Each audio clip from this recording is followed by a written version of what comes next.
The Aegis was a marvel of human ingenuity. A military exploration cruiser designed for venturing into the unknown. Equipped with plasma cannons, projectile weapons, and heavy shielding over a frame of light armor, it was not built for prolonged combat but to withstand adversity. And on this day, adversity came in the form of 3 unidentified alien ships. The battle began abruptly, as the Aegis moved through space, its shields flaring under the relentless assault of plasma fire. Attempts to communicate with the hostile ships had gone unanswered, leaving Captain David Rodriguez no choice but to engage. "Shields at 70% and dropping," barked Tactical Officer Weston, his voice steady, but urgent. Rodriguez gripped the armrest of his command chair. "Return fire.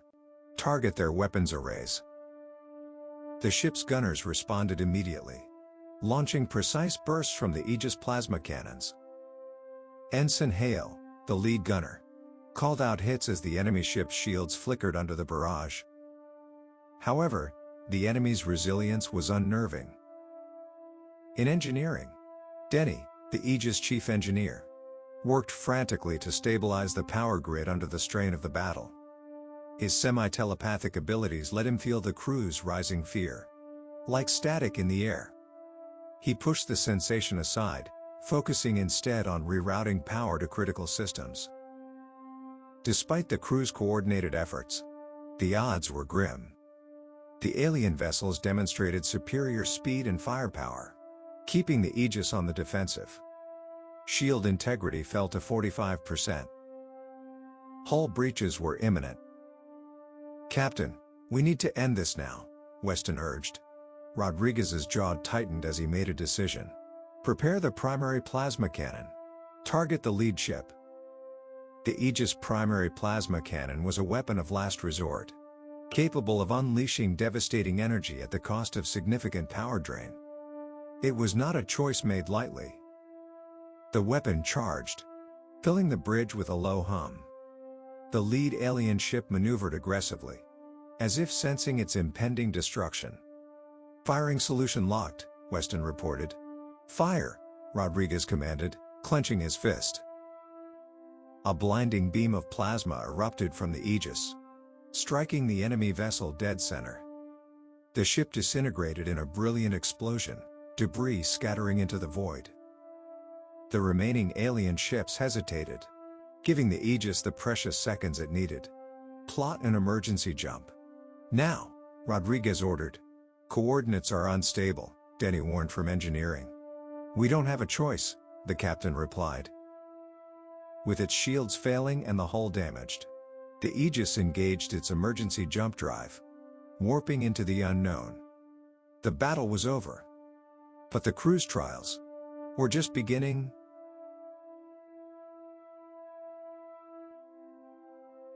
The emergency warp of the Aegis ended in disarray. Instead of arriving at its designated coordinates, the ship emerged in an uncharted region of space. The crew quickly identified the cause. A gravitational anomaly had disrupted the jump. Before them loomed a rogue planetoid, its dark, jagged surface illuminated faintly by the distant glow of starlight. Scanners, still partially functional, began to sweep the area. "Gravity well detected," Denny reported from engineering, his voice tight with concern.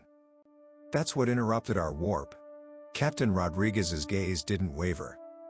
"Damage assessment, Mr. Denny?" Denny glanced at the display before replying. "Structural damage to several sections of the hull, but nothing critical. Sensors are running at 60% efficiency, and the warp drive's quantum targeting device is non-operational. Without it, plotting any jump is impossible." Rodriguez exhaled sharply, leaning back in his chair. "Anything else?" Weston answered from tactical. "Yes, sir. Minerals detected. Mycosite, along with other elements. We can use them to fabricate parts for repairs." Rodriguez nodded grimly. "We don't have a choice. Helm, plot a landing trajectory."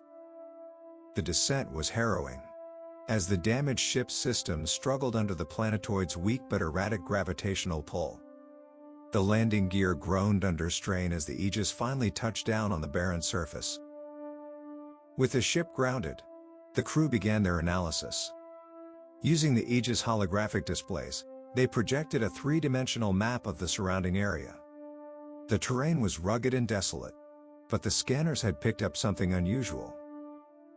"Cave network located," Weston reported. "The minerals we need are inside." Rodriguez leaned forward. "And the anomalies?" Weston hesitated. "Strange biomasses.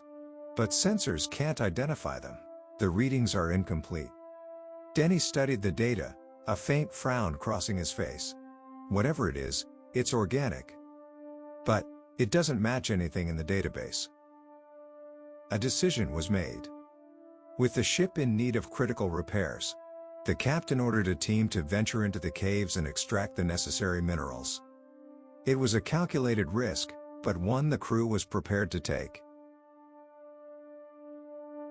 With the ship secured, the crew of the Aegis began their preparations.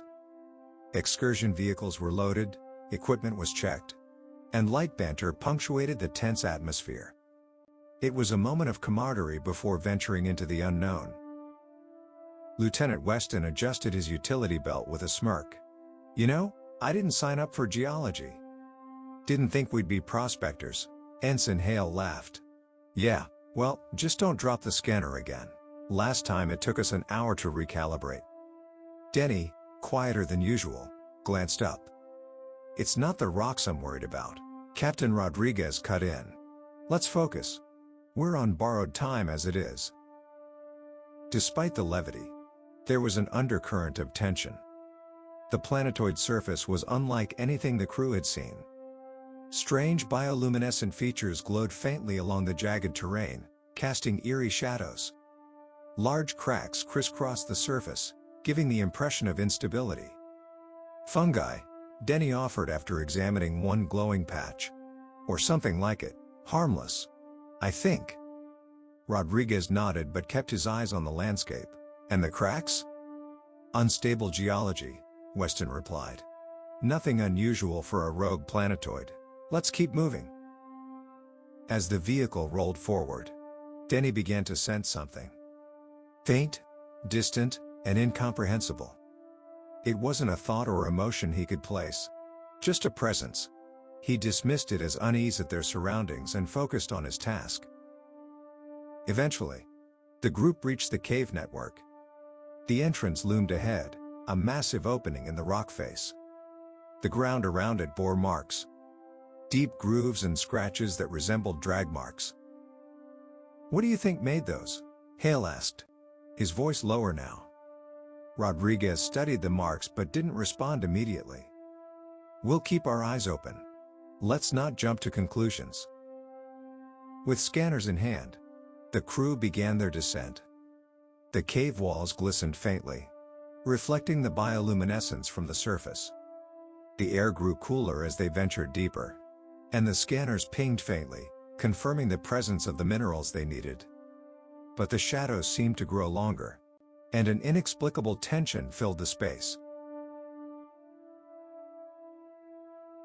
As the crew ventured deeper into the caves, they began to notice subtle, unsettling features in their surroundings. The walls were not simply rock. There were patterns, grooves, and textures that resembled organic structures. The air grew heavier and more damp, adding to the oppressive atmosphere. After some time, the crew located the mineral deposit they needed. The extraction equipment was quickly set up, and the process began. "Weston, keep an eye on those scanners," Captain Rodriguez ordered. "I don't like how quiet it is in here." Weston nodded but added lightly, "It's not quiet, Captain. Just creepy." Nearby, Denny stood silently, his expression one of concern. Rodriguez noticed, "What's on your mind?" Denny hesitated, then said, "Closer to the ship." "I couldn't tell, but here, in the cave, it's clearer. There's something else here. I can feel it. Life. I just don't know what." The relationship between Rodriguez, Denny, and Weston was one forged over years of missions. They trusted one another implicitly, which made Denny's unease even harder to ignore. The captain's attention was diverted as the scouting team returned. They brought clips and images from their exploration deeper in the cave. The footage revealed small, winged insectoid creatures, each about waist-high to a human. These creatures scurried with purpose, moving in and out of tunnels deeper within the cave. They carried a variety of objects: rocks, debris, and even what appeared to be pieces of technological devices. Their movements were coordinated but mechanical, as though following an unseen directive. One scout spoke up. One of them brushed right past us while we were recording. It didn't even look at us.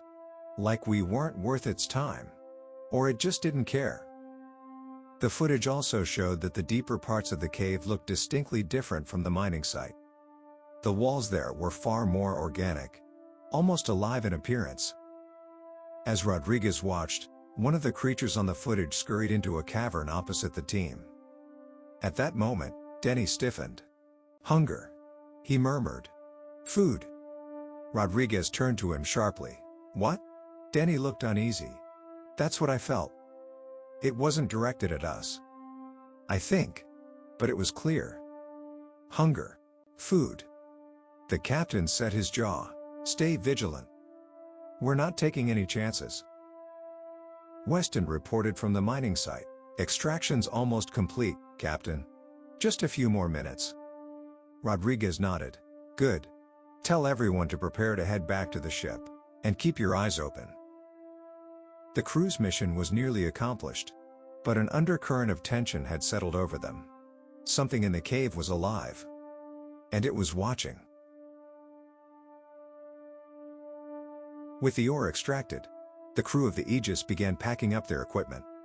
The faint tremors that had been present earlier became slightly more pronounced, creating an uneasy rhythm beneath their feet. "Captain," Weston said. His voice hushed, "We've got movement." Rodriguez turned sharply to where Weston pointed. In the dim light of the cavern, a small group of insectoid creatures had emerged from adjacent tunnels. They stood motionless, their compound eyes reflecting the crew's lights. Denny stiffened, his breathing shallow.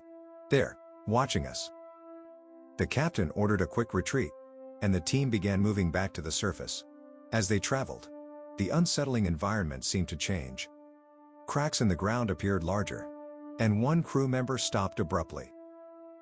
"I saw something," he said, voice trembling. Under the crack, it moved. Rodriguez urged them onward. "No stopping. Keep moving, eyes sharp." By the time they reached the Aegis, the tension was palpable. The crew quickly offloaded the materials and began synthesizing the components needed for repairs. The ship's interior buzzed with frantic activity.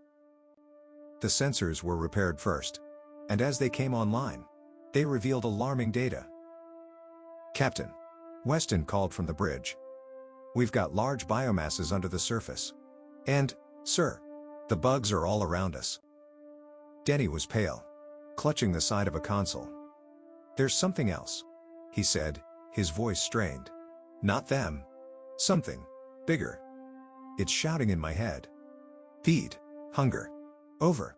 And over." Outside the ship, the insectoid creatures grew bolder. They poked at the Aegis landing struts, biting at the metal. The sound echoed faintly through the hull, each strike a chilling reminder of their presence. "Get that warp drive online," Rodriguez barked. The warp drive systems powered up, and the ship thrummed with life. Relief was short-lived. A massive quake, whose epicenter was at their feet, tore through the ground. "Captain," Weston shouted. "The surface, look." The ground tore open, and massive tendrils, thick as the Aegis hull, erupted from below. They writhed with unnatural strength, their surfaces glistening with an organic sheen. One tendril lashed out, wrapping tightly around the ship's aft section. The hull groaned under the pressure, metal buckling slightly where the tendril gripped. Another tendril followed, coiling around the ship's midsection, pinning it in place. "Increase power to the engines," Rodriguez yelled. The Aegis roared in protest as its engines strained against the tendrils' immense force. The hull creaked, internal lights flickering under the stress. Denny covered his ears, overwhelmed by the psychic shouting. Feed, the voice boomed in his mind. Hunger. Sensors lit up with an overwhelming signal. Weston's voice broke through the chaos. Captain, we've got hundreds, no, thousands of bug creatures inbound. They're flying straight for us. Through the external cameras, the crew watched in horror as swarms of insectoid creatures took to the air, their forms blotting out the faint light of the planetoid's surface. The captain gritted his teeth. Hold together, Aegis. We're not done yet. The Aegis was immobilized. Thick tendrils gripped the ship's hull, straining its structure as insectoid creatures swarmed outside. The crew worked frantically, analyzing sensor data for answers. What they found was staggering. Captain, Weston said, his voice grim. The caves. They're not caves. They're biological in nature. They network throughout the planetoid. We're detecting ship fragments, pieces of what look like buildings, inconsistent structures, and technological debris scattered everywhere. Rodriguez frowned. What are we dealing with? Denny, standing at a console, suddenly spoke, his voice steady but distant. It's the planetoid itself. The voice, it's coming from the planet. It's alive. As larger tendrils began to erupt from the ground, Denny explained. The planetoid was not just alive. It was ancient. A massive organism, buried under rock and debris over billions of years, eventually forming a planetoid. Its sheer size condemned it to a state of perpetual starvation. The crew listened in stunned silence as Denny continued. I can see bits and pieces of its memory. Flashes of feelings and brief images. It doesn't just consume ships. It's consumed civilizations. Entire worlds. And those insectoid creatures. An early civilization consumed long ago. They're slaves. Conditioned telepathically to carry food deeper into its systems for digestion. Forced symbiosis. A crew member hesitated before asking, where did it come from? Denny's expression darkened. I don't know. But it's older than we can comprehend. Tens of billions of years. It's likely survived several universal collapses and subsequent Big Bang events. It's primal. Its motivations are simple. Hunger. It sees us as food. It sees everything as food. Rodriguez's jaw tightened. How do we kill it? Weston's scans provided no comfort. Captain, nothing we have on board will even dent this thing. Denny interjected. We don't need to kill it. Just hurt it enough to escape. The captain turned to the engineer. Suggestions? After a tense pause, Denny replied, the engines. We could repurpose part of the antimatter fuel reserve. It won't destroy the planetoid, but it might buy us enough time. Rodriguez nodded firmly. Do it. Everyone, focus. This is our only chance. The crew sprang into action, pooling their efforts to create a makeshift antimatter bomb. The ship trembled under the strain of the tendrils, the situation growing more desperate with every passing moment. But the Aegis was not ready to surrender. The crew's plan came together with a mix of desperation and ingenuity. Using the antimatter fuel reserve, they constructed a warhead capable of delivering a critical blow. It was a long shot, but it was all they had. Warhead ready, Weston reported. Targeting the largest organic cave nearby. Rodriguez nodded. Fire. The warhead launched from the Aegis, streaking toward the surface with precision. The crew held their breath as the weapon entered the cave and disappeared from view. Moments later, The planetoid trembled violently as the antimatter bomb detonated. The explosion sent a massive shockwave rippling across the surface. The tendrils released the ship one by one, flailing wildly in apparent agony.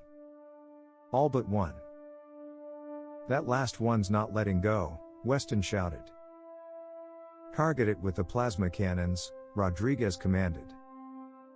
The Aegis primary weapons fired, searing the final tendril. With a deafening groan, the tendril retracted, freeing the ship. "Engines are at full thrust," Denny called from engineering. "We're clear." The Aegis ascended rapidly, but the shockwave from the explosion caught up with them. The ship rocked violently, systems flickering as the blast grazed its hull. Despite the damage, the crew managed to stabilize the ship. Rodriguez steadied himself in his chair. "Status report." Weston replied, "Hull intact, but short-range sensors are offline. Repairs will take time." Rodriguez's gaze lingered on the damaged screens. "Can we jump?"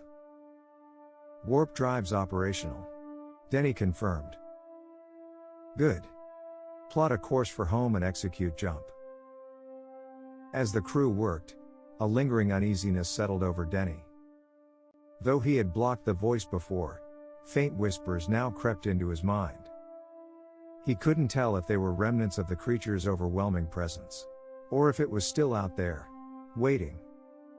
The crew were unsure what the results of the antimatter detonation were due to the short-range sensor damage. However, later in warp, long-range sensors detected no gravity wells in that area of space. "Denny?" Rodriguez asked, noticing his distant expression. "It's nothing, Captain," Denny replied, forcing a small smile. But deep down, he wasn't sure. The Aegis initiated its warp jump, leaving the planetoid behind. Whether the massive creature had survived remained a mystery, a question that would haunt them long after their journey ended.